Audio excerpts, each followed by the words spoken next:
Okay भाई, तो भाई आपके सॉल्यूशन शुरू कर रहे हैं। पहला क्वेश्चन है भाई, पहले तीन चार क्वेश्चन तो भाई बच्चे जैसे हैं, ठीक है, फटाफट हम उसको खत्म करते हैं। State for each of the following physical quantities if it is a scalar vector. भाई कौन सा स्केलर है, कौन सा वेक्टर है, आई थिंक ये मुझे बताने की जरूरत नहीं है, ठीक है। 4.1, 4.2, 4.3 तीनों ऐसे ही है, स्केलर है कि वेक्टर, बस वो खाली बताना है हमको। 4.3 में देख लो, टेम्परेचर, प्रेशर, इम्पल्स। मैं आपको पूछा गया कौन सा वेक्टर है, तो भाई इम्पल्स जो है वो सिर्फ वेक्टर है, बाकी सारे स्केलर है। इम्पल्स का मतलब क्या होता है भाई, ऐसा तो भी आगे नेक्स्ट चैप्टर में आपको आने वाला है। हमने फोर्स की न्यूटन्स लॉ पढ़ा था ना, नाइन्थ में पढ़ा हुआ है ना, न्यूटन्स सेकंड लॉ। उसमें आपने सीखा था F is equal to delta P by T, कुछ याद है? डेल्टा पी को हम चेंज इन मोमेंटम कहते थे। So change in momentum is nothing but the impulse, ठीक है। सो मोमेंटम कौन से डायरेक्शन में गया वो डिपेंड करता है, इसलिए इम्पल्स जो है वो वेक्टर है और बाकी सारी चीजें स्केलर है। ओके, और 4.4 में क्या बोला है, state reasons whether the following algebraic expressions sorry operations with scalar और फिजिकल क्वांटिटीज आर मीनिंगफुल। भाई मतलब कोई मतलब की है कि नहीं, ये हमको बताना है। एडिंग एनी टू स्केलर, भाई किसी भी दो स्केलर को ऐड करना कुछ काम का है? नहीं। क्यों? बिकॉज हमने भाई चैप्टर नंबर 2 में सीख चुके हैं कि वही चीजें ऐड हो सकती है जिसकी डायमेंशन सेम होती है। अगर डायमेंशन सेम नहीं है, मतलब जैसे कि मास प्लस एक्सेलरेशन, क्या इन दोनों को मैं ऐड कर सकता हूं? नहीं। तो ये फिर किसी मतलब की नहीं है, जब ऐड ही नहीं हो पाएगी तो मतलब की नहीं है, इसलिए आंसर आएगा फॉल्स। और रीजन लिखना है कि भाई only those scalar quantities can be added which have same dimension. Next, adding a scalar to a vector of same dimension, भाई ये भी मीनिंगफुल नहीं है। क्यों? बिकॉज भाई स्केलर और वेक्टर कभी ऐड ही नहीं हो सकते। भाई आप 3 प्लस वेक्टर ए कर सकते हो?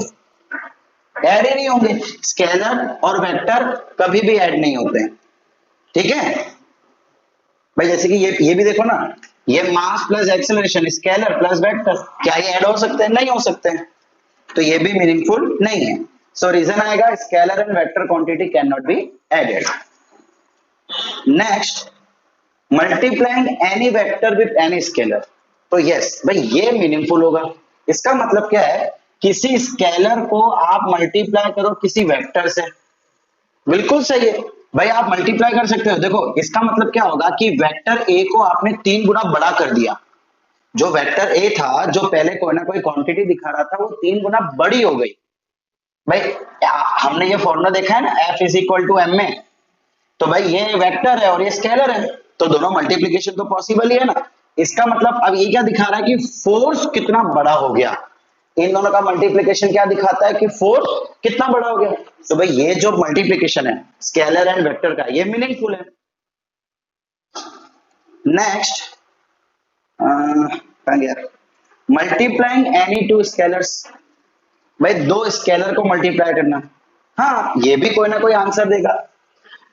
भाई आप 1 kg into 3 metre per second square को मल्टीप्लाई कर सकते हो।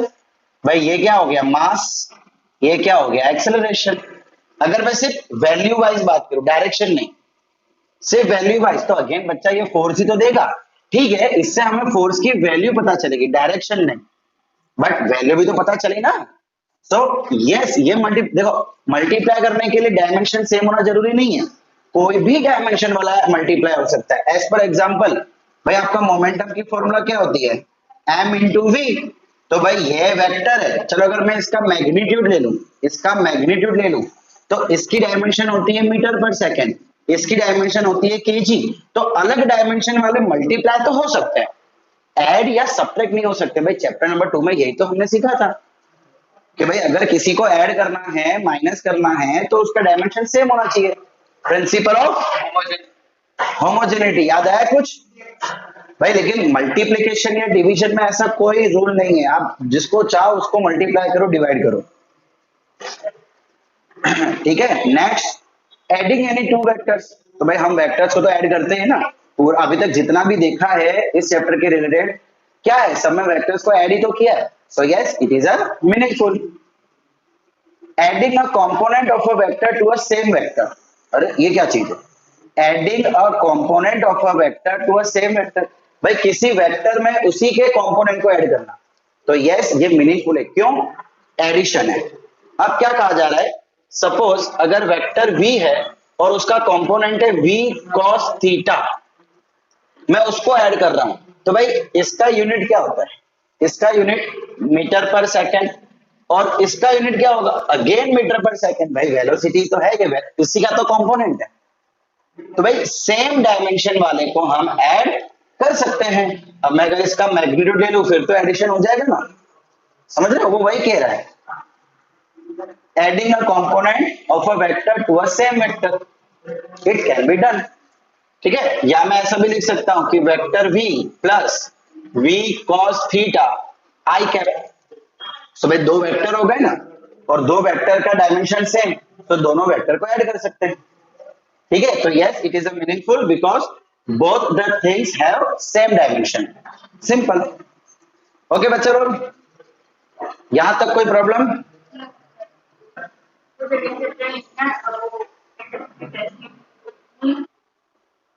ओके भाई, question number 4.5, read each statement below carefully and state with reason, is it true or false. Again वही बताना है, ऊपर मीनिंगफुल था कि नहीं, इनडायरेक्टली तो ट्रू और फॉल्स ही था, ये भी वही चीज है। The magnitude of a vector is always scalar, भाई किसी भी वेक्टर का मैग्नीट्यूड स्केलर होता है। यस भाई, आज अगर वेक्टर, थोड़ा इसको साफ कर ले भाई, क्या बात है, इधर से तो मिटता भी नहीं। भाई अगर आज मैं लिखूं वेक्टर v का magnitude is equal to 3 metre per second, तो भाई एक्चुअली ये तो स्केलर ही है ना, मैग्नीट्यूड क्या होता है, सिर्फ वैल्यू, और वैल्यू मतलब कोई डायरेक्शन नहीं होती, मतलब scalar. Next, each component of a vector is always scalar, भाई वेक्टर का कंपोनेंट स्केलर होता है, तो फॉल्स। भाई कंपोनेंट तो हम ऐसा भी लिखते हैं ना, v cos theta i cap, तो वो तो वेक्टर है, उस कंपोनेंट का मैग्नीट्यूड, उस कंपोनेंट का मैग्नीट्यूड स्केलर होगा। बट अगर मैं वेक्टर बोल रहा हूं तो भाई वो कभी भी स्केलर नहीं होगा, कंपोनेंट तो वेक्टर ही होता है, एक्स डायरेक्शन में, वाई डायरेक्शन में, जेड डायरेक्शन में, I cap, J cap, K cap. Next, तो सेकंड का false, the total path length is always equal to the magnitude of displacement vector. भाई देखो, टोटल पाथ लेंथ मतलब distance, ये कह रहा है कि distance is always equal to displacement. क्या ऐसा होता है? भाई हमने चैप्टर 3 के स्टार्टिंग में ही देख लिया था कि डिस्टेंस इज ऑलवेज ग्रेटर या तो equal to displacement, but displacement कभी बड़ा नहीं होता, इसका मतलब ये फॉल्स है। D, the average speed of a particle defined as the total path length divided by time to cover the path is either greater or equal to the magnitude of average velocity। भाई हमको पता है कि आज distance greater या तो equal होता है डिस्प्लेसमेंट से।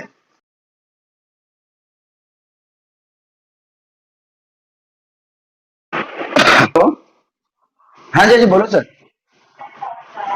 हाँ हाँ मेरा वो बन गया है, मैं आपको थोड़ी देर में सेंड कर देता हूँ। बाकी हो गया पूरा प्रिंट?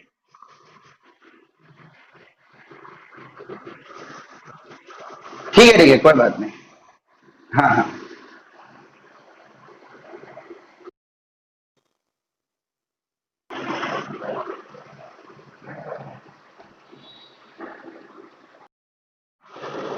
ओके चलो कंटिन्यू। तो भाई हम देख रहे थे आज स्पीड किससे निकलती है, डिस्टेंस अपॉन टाइम, और वेलोसिटी कैसे निकलती है, डिस्प्लेसमेंट अपॉन टाइम। अब बच्चा अगर डिस्टेंस डिस्प्लेसमेंट से हमेशा बड़ा या इक्वल होता है तो सीधी सी बात है कि स्पीड जो है वो भी वेलोसिटी से या तो बड़ी होगी या तो इक्वल होगी। अब ठीक है, इसके आगे एवरेज लगा दो तो बात तो एक ही रहेगी, ठीक है, बिकॉज ये टोटल डिस्टेंस हो जाता है और ये टोटल डिस्प्लेसमेंट। अब भाई टोटल हो कि नॉर्मल हो, डिस्टेंस हमेशा ग्रेटर या इक्वल ही रहता है, तो यहाँ पे तो कोई डाउट ही नहीं है, ठीक है, इसलिए यह आंसर क्या आएगा हमारा, ट्रू। तो आप रीजन क्या दे सकते हो कि भाई distance, total distance is always greater और equal to total displacement, therefore the path length, जो भी फिर क्वेश्चन है बोला है, so and. Next, three vectors not lying in a plane can never be added to give a null vector। भाई वो क्या बोल रहा है, तीन वेक्टर को अगर मैं ऐड करूं तो उसका समेशन कभी भी जीरो नहीं आएगा। बिल्कुल सही है भाई। सपोज करो कि मैं x, y और z को ऐड करता हूं, ये मेरे तीन वेक्टर हैं, तीनों को अगर मैं ऐड करूंगा तो इसका जो रिजल्टेंट है वो तीनों के बीच में होगा। यानी कि एज्यूम करो, देखो मैं आपको बताऊं, लो मुझे कोई तीन पेन देना,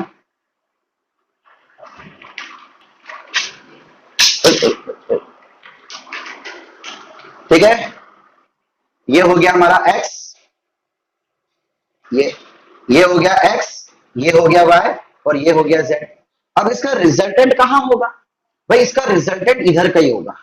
भाई हमने अभी तक क्या देखा था, एक्स वाई देखा था, तो एक्स वाई का resultant, sorry sorry sorry sorry, मैंने आपको एक चीज कहा था कि वेक्टर जो है ना वो हमेशा कोई क्वाड्रेंट में होता है और बाहर की तरफ होता है। रिजल्टेंट वेक्टर, कोई भी वेक्टर, चलो अगर हम कोई भी वेक्टर की बात करूं तो उसको हम कोई ना कोई क्वाड्रेंट में लेते हैं एंड इस तरीके से लेते हैं कि वो बाहर की तरफ निकले। तो चलो अगर ये x है और ये y है तो इन दोनों का रिजल्टेंट कहां होगा, इधर होगा, सीधी सी बात है।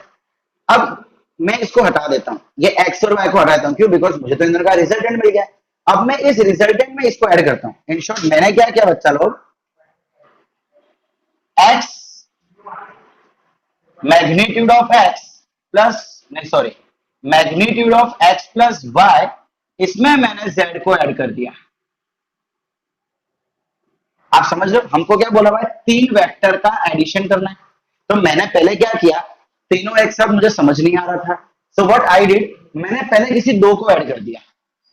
भाई हमको पता है कि एडिशन इज आइसोसेलेस, नहीं सॉरी क्या नाम था, associative property, addition follows associative property.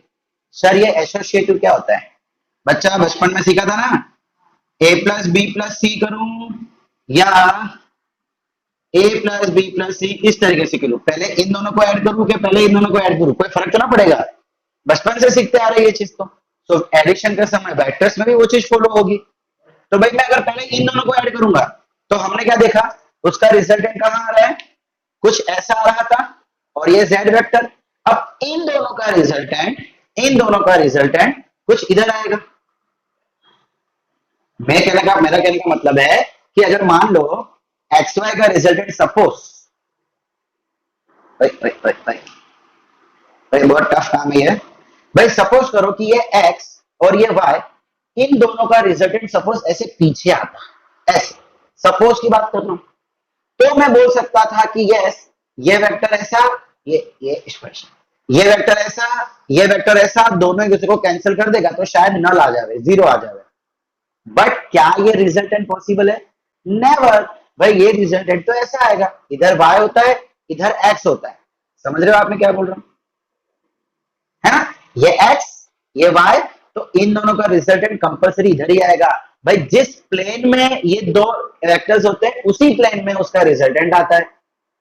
इसका मतलब कि भाई z, ये z और इसका रिजल्टेंट कभी भी जीरो नहीं होंगे। देखो ना ये इस तरीके से ऐड हो रहा है, तो मैं यहां से पैरेललोग्राम ऐड करूंगा तो इसका रिजल्टेंट फिर से इधर कहीं से निकलेगा। Are you getting what I am saying? Imagine करो मैं यहां से पैरेललोग्राम कंप्लीट कर रहा हूं, ये ऐसे कंप्लीट किया पैरेललोग्राम, और यहां से क्या आ गया, एक नवा resultant vector, so it will never be zero. तो यहां पे रीजन आप क्या लिख सकते हैं कि भाई द रिजल्टेंट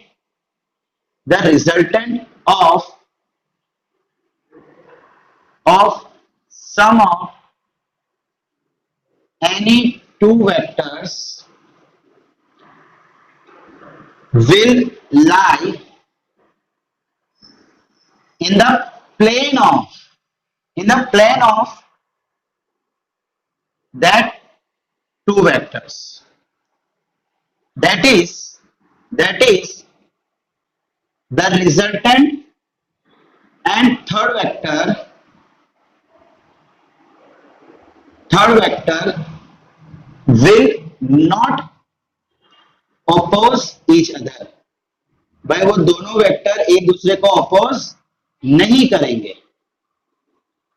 Therefore, फिर आपका जो स्टेटमेंट है ना कि adding any three vectors will never give a null vector. ठीक है बच्चा लोग, समझ आ रहा है मैंने क्या बोला? ओके भाई, 4.6 में क्या बोला हुआ है? Establish the following vector inequalities geometrically और अदरवाइज। भाई वो बोल रहा है कि फिगर की मदद से या तो अदरवाइज कोई भी तरीके से आप नीचे जो दिया गया है उसको एस्टेब्लिश करो, मतलब डेराइव करो। इन शॉर्ट बच्चा लोग हमें यहाँ पे डेरिवेशन करना है। ठीक है, पहला क्या करना है हमें? डेरिवेशन।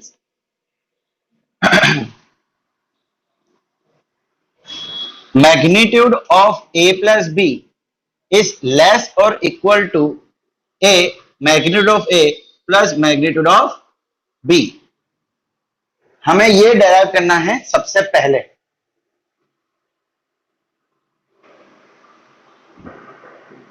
अब बच्चा लोग मैं क्या करता हूं, कंटिन्यू।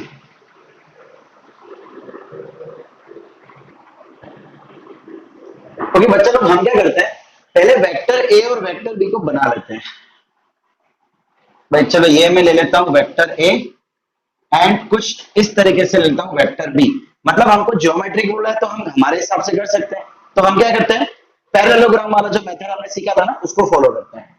भाई ये कंस्ट्रक्ट कर दिया हमने पैरेललोग्राम और ये बन गया हमारा रिजल्टेंट वेक्टर। चलो मैं इसको कुछ नाम दे देता हूं, ए बी, नहीं ए सेम हो जाएगा, मतलब वो नहीं देते। P Q R S. अब बच्चा लोग ये वेक्टर ए है, ये वेक्टर बी है। अगर ये बी है तो ये भी बी हो जाएगा, बट ऑब्वियस। और ये क्या हो जाएगा? वेक्टर ए प्लस वेक्टर बी। और इसका मैग्नीट्यूड बोला है। मैग्नीट्यूड का मतलब क्या होता है? वेक्टर की लेंथ। ये हमने पहले भी देख रखा है, चाहे ट्राइंगल हो चाहे पैरेललोग्राम हो, वेक्टर का मैग्नीट्यूड का मतलब क्या होता है? उस वेक्टर की लेंथ। ठीक है बच्चा, लेट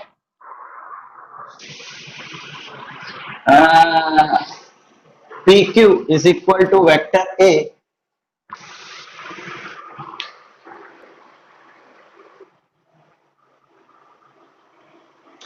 ओके। तो भाई let PQ is equal to vector A, PS equal to vector B and PR equal to vector A। बच्चा लोग हमको पता है कि ट्राइंगल में, हमने बचपन से पढ़ रखा है कि ट्राइंगल में कोई भी दो साइड को अगर आप प्लस करो तो वो कंपलसरी तीसरे साइड से बड़ा ही होना चाहिए।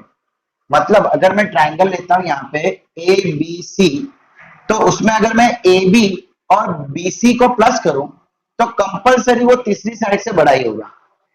पढ़ रखा है आपने ये, बचपन में 8th 9th में पढ़ा ही होगा आपने ये। ठीक है, इसी कॉन्सेप्ट को फॉलो करते हुए हमें आगे बढ़ना है। मैं यहाँ पे क्या लेता हूँ, ट्राइंगल पी क्यू आर ले लेता हूं। इन ट्राइंगल पी क्यू आर बच्चा हमें रिजल्ट क्या चाहिए? एक मिनट, हमको लेस बोला है ग्रेटर बोला है? लेस बोला है।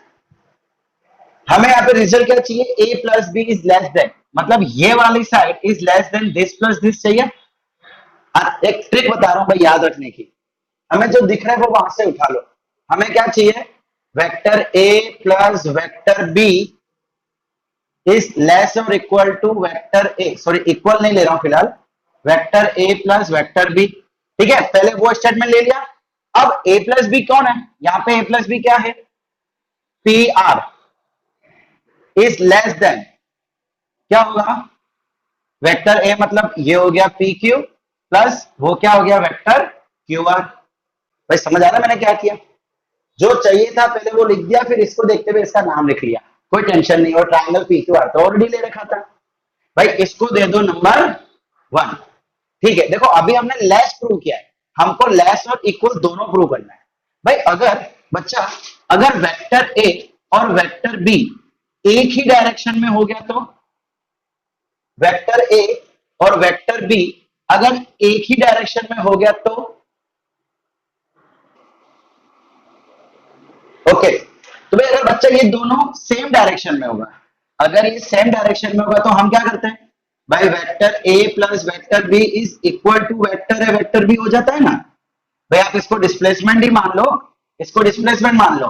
सपोज ये डिस्प्लेसमेंट 3 है, ये डिस्प्लेसमेंट 4 है, तो टोटल डिस्प्लेसमेंट कितना हो जाता है 3 प्लस 4 इज इक्वल टू 7। भाई समझ लो मैं क्या बोल रहा हूं, अगर सेम डायरेक्शन में है अगर, तो उस समय ये दोनों इक्वल हो जाएगा। मतलब मैग्नीट्यूड देखो, इसका मैग्नीट्यूड 3, इसका मैग्नीट्यूड 4, 3 प्लस 4 7, और पूरे का देखो, पूरे का मैग्नीट्यूड कितना होगा 7 ही तो होने वाला है।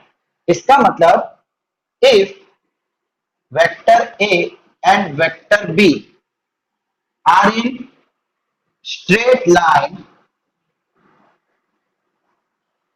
And in same direction. बच्चा लोग स्ट्रेट लाइन में बोल रहा हूं, देखो यहां पे वर्ड यूज किया है straight line, and its same direction, then magnitude of a plus b is always equal to vector a plus vector b। तो इस कंडीशन के लिए लेस देन हो गया, इस कंडीशन के लिए इक्वल हो गया।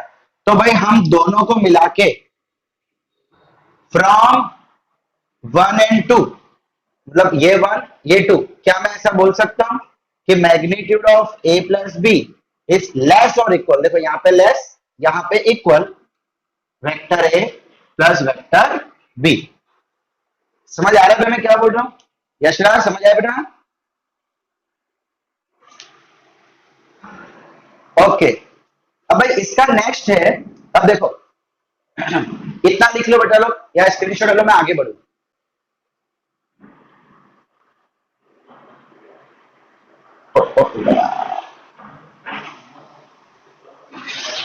ओके, नेक्स्ट हमको क्या प्रूव करना है कि भाई magnitude of a plus B is greater और equal to magnitude of A minus b and then उसका मोड।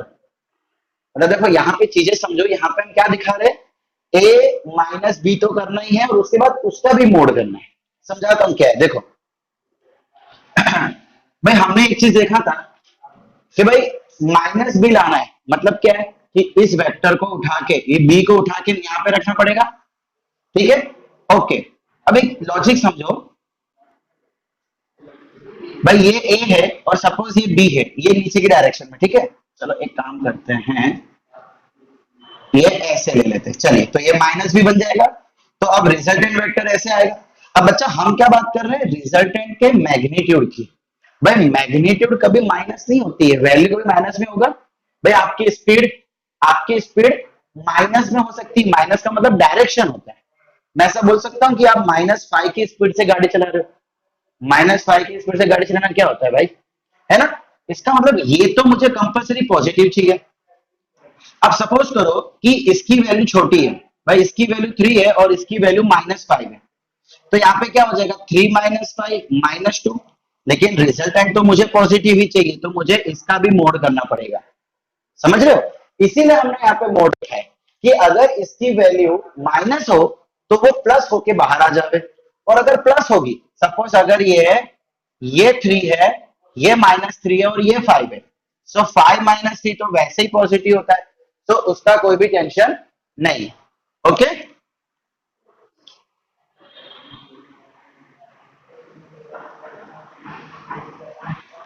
ओके, तो भाई ये मोड क्यों लगा है वो हम समझ गए हैं। चलिए अब शुरू करें इसका डेरिवेशन। अच्छा बच्चा देखो, हमें यहाँ पे क्या चाहिए, पहले तो देखो हमने इसके पहले वाले में लेट ए बी सब लिखा ही था ना, तो अब दोबारा लिखने की जरूरत नहीं, बिकॉज डायग्राम हम सेम लेके चलने वाले। मैं क्या कर रहा हूँ जरा देखते जाना। एक्चुअली मैं बी को नीचे नहीं लेके जा रहा हूँ, बिकॉज मुझे यहाँ तो एक्चुअली ए प्लस बी ही चाहिए, तो मैं उसको नीचे लेके नहीं जा रहा हूँ। अगर मैं उसको नीचे लेके आ गया, मतलब इसका डायरेक्शन ऑपोजिट कर दिया, तो ये तो ए माइनस बी बन जाएगा। So we are not doing that, description तो ऑलरेडी दे रखा है। In triangle P Q R, भाई हमें जो चाहिए वो लिख दो पहले से, a plus b, vector A plus vector b का मोड इज ग्रेटर, अभी इक्वल नहीं लिखना, अभी फिर हम सिर्फ ग्रेटर लिख के चल रहे हैं, mod of vector a minus mod of vector b. ठीक है, इसका नाम क्या है? इसका नाम है P R is greater than, ए का नाम क्या है? पी क्यू, माइनस बी का नाम क्या है?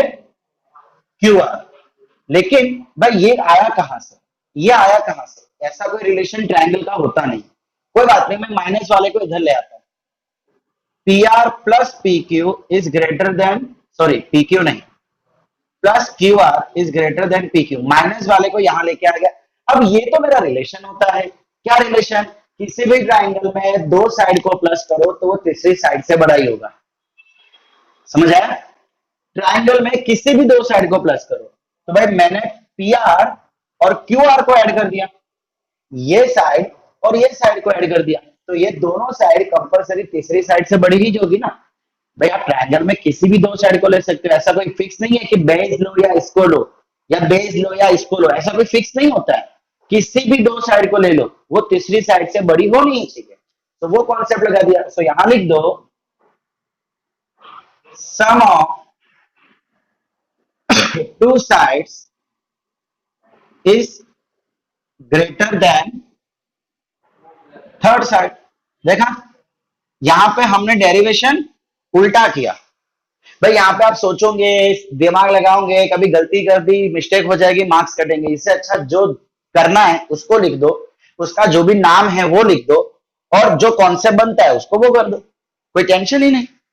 भाई ये बजाय खाली के ट्रिक है, मतलब याद रखने की। बाकी कॉन्सेप्ट भी आपको आना चाहिए। कॉन्सेप्ट क्या है कि ट्राइंगल की दो साइड तीसरे साइड से बड़ी होती है। ओके, तो इसको दे देते हैं नंबर 1। अब आगे हमें इक्वल भी बोला है।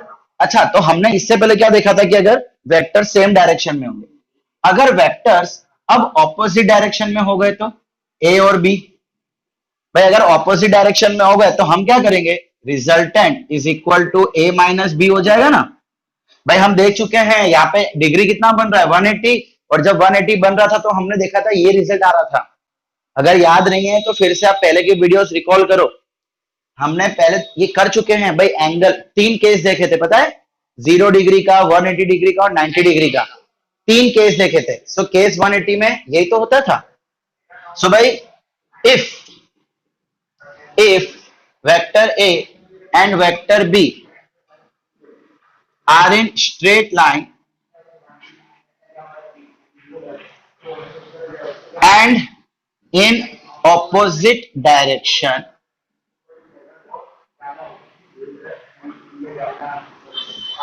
ये फिगर आप ड्रॉ करना, लेकिन जगह यहां पे कम थी इसलिए मैंने इस टाइप से ड्रॉ किया, आप अच्छे से ड्रॉ करेंगे।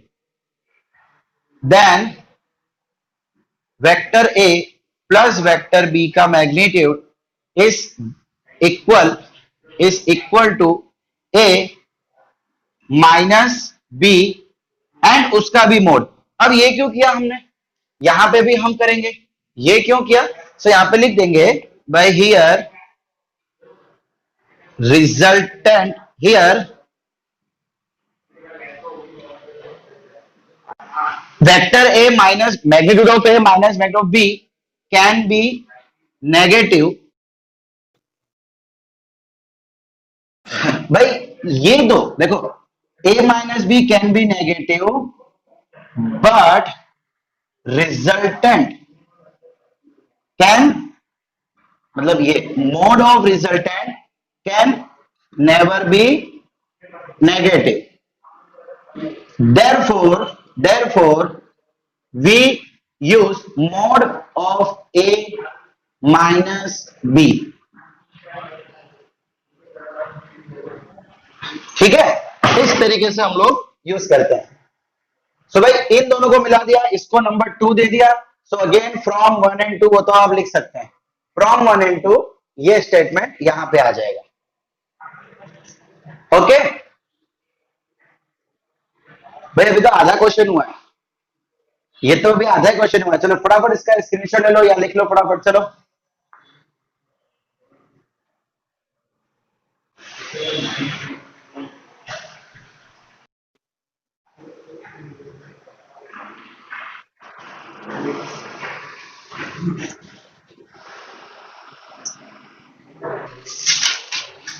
बड़ा बेंच मत लेना।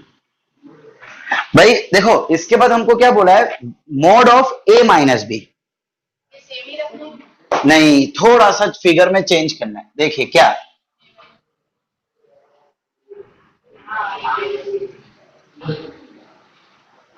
भाई अब हमको है ना यहां पे माइनस दे दिया है, mod of A minus b is less और equal to a plus b. भाई देखो अब हमें इस टाइप से बोला हुआ है, हमें ना डिजाइन मतलब जो डायग्राम ड्रॉ करना है वो इसके हिसाब से करना है। भाई माइनस बी हो गया, माइनस बी का मतलब ये इधर आ जाएगा। सो अब हम क्या करेंगे, सॉरी बी को इधर ले लेंगे भाई, यह आ गया मेरा बी। ठीक है, आप चाहो तो फिर से डिजाइन बना सकते हो, तो ये हो जाएगा माइनस बी, ये हमारा पी था, पी क्यू आर एस, इसको बोल देते हैं चलिए टी। तो बच्चा लोग अब मेरा पैरेललोग्राम इधर से हो जाएगा, ये हो जाएगा मेरा पैरेललोग्राम और ये हो जाएगा मेरा रिजल्ट है ए माइनस बी। और इसको नाम दे दो आप P Q R S T U, नाम तो अपने हिसाब से कुछ भी दे सकते हो। तो जो चीजें हमने अभी तक की थी वो वापस वही कर लो। भाई देखो ये माइनस बी है तो ये भी माइनस बी हो जाएगा। अब आप ये ट्राइंगल ले सकते हो, पीटी यू ले सकते हो या तो फिर पी क्यू यू ले सकते हो, जो आपको अच्छा लगे। सपोज आप ये लेते हो पी यू क्यू, तो भाई हम यहाँ पे क्या लिख सकते हैं, देखो मैंने पहले कहा था कि जो यहाँ पे चाहिए उसके हिसाब से नाम लिखो। ठीक है, मैं अब डायरेक्ट कर रहा हूं, पूरा स्टेप वाइज आपको करना है जैसे पहले किया था, अभी मैं डायरेक्ट कर रहा हूं। भाई ए माइनस बी का नाम क्या है, पी यू, फिर ग्रेटर देन ए का नाम क्या है, P Q, plus minus B. देखो अब देखो भाई यहाँ पे बी, हमने ये ट्राइंगल लिया है ना, तो यहाँ पे बी का नाम क्या है, ए यू। अब आप बोलोगे यार ये यहाँ पे प्लस है और यहाँ पे माइनस है, तो जरा देखते जाओ। भाई मैं इसका मोड लिख सकता हूं, है ना। सो इसके बदले हम क्या लिख देंगे यहाँ पे, ए माइनस बी, हाँ हाँ Q U sorry Q U. ठीक है, अगर आप ये मोड नहीं भी लगाते तो भी कोई दिक्कत नहीं है, बिकॉज ये तो लेंथ है और लेंथ का मतलब मैग्नीट्यूड ही होता है। सो पी यू के बदले ये लिख दिया, इसके बदले ये लिख दिया, इसके बदले ये लिख दिया। भाई क्यू यू माइनस बी है और माइनस बी का मोड करना है, समझ रहे हो। क्यू यू की वैल्यू कितनी है, माइनस बी, और इसका मतलब क्या होता है, मैग्नीट्यूड। हम नाम लिख रहे हैं, नाम का लेंथ, लेंथ मतलब क्या, मैग्नीट्यूड। सो हमने उसके आगे मोड लगा दिया। एंड बच्चा लोग मोड का मतलब क्या होता है, भाई मैंने पहले बताया था ना कि अगर अंदर नेगेटिव होगा तो इसके वजह से वैल्यू पॉजिटिव हो जाएगी। भाई मॉड्यूलस आपने बचपन में किया होगा 6-7 में, मॉड्यूलस। इसको हम क्या करते हैं भाई, अगर हमारे मोड के अंदर, मोड ये जो दो लाइन है इसको शॉर्ट में मोड कहते हैं, मोड के अंदर अगर -2 है तो बाहर निकल के +2 हो जाएगा। तो अगर ये माइनस भी है तो प्लस भी हो जाएगा। तो देखो आ गया मेरा रिजल्ट, तो समझ आ रहा है। एंड तो ये हो गया 1, फिर इसके बाद अगर वो स्ट्रेट लाइन में है तो वापस equal, and from 1 and 2 this result. मतलब हमने अभी जो किया था पहले सेम वही चीज करनी है, खाली हमने क्या किया, प्लस बी के बदले माइनस बी ले लिया, बस इतना सर चेंज किया। समझ आया बच्चा मैं क्या किया, यशराज समझ आया बेटा, ओके। तो भाई आज के लिए यहीं तक रखते हैं बच्चा लोग।